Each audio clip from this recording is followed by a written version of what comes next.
জয় রাম জয় গোবিন্দ।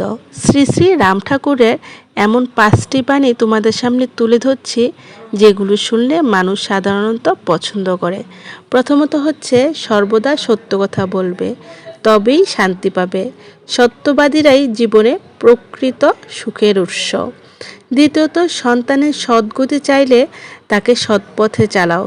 একজন ভালো মানুষ গড়তে গেলে সঠিক শিক্ষা দিতে হয়।